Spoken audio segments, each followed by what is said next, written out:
Welcome back to KTSM 9 News at 6, live on location here from Montana Avenue, where we are getting set for the 89th annual Sun Bowl Parade. And joining us now is none other than the executive director of the Sun Bowl Association, Bernie Olivas. Bernie, you've been doing this for 24 years. I know you've been doing the broadcast with us 18 years, and certainly glad to have you back. You know, it seemed like just yesterday we were sitting here last year. Boy, days are going by really fast, but so excited about this year's parade, like I am every year, but this year seems a little special. It really does. It does. I feel like you guys did such a fabulous job picking the theme of the parade. Can you walk us a little bit through it? Well, I got to give Joe Daubach, our special events director at Sun Bowl, all the credit, because normally we look at all our past themes, and then we look at other parades' past themes, and then we come together and say, hey, how about this one? But Joe picked this one out of the air, and I think it's tremendous, and I think it's been received very well by everybody.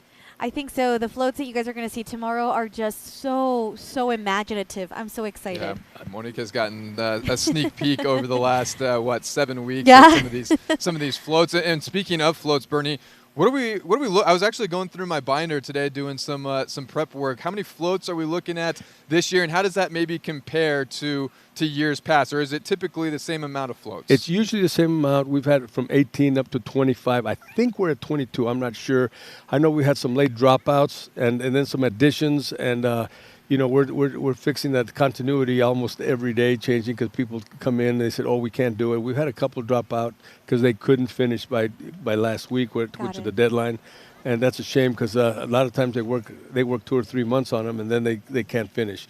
But I think we're somewhere at around 22 this year, which is really, really good. Now, something that I was really happy you guys did is, so everyone's going to miss them, the horses, but you guys are taking them out for precautionary reasons. Well, that was that wasn't our call. I received a call from the sheriff's posse, who's been in the parade since day one. Oh, wow. And they were very disappointed, and they were trying to figure out how to keep that streak going. And but they did. Apparently, there's a very bad herpes virus that is hitting the equines. So in Texas, all equines are being quarantined. Okay.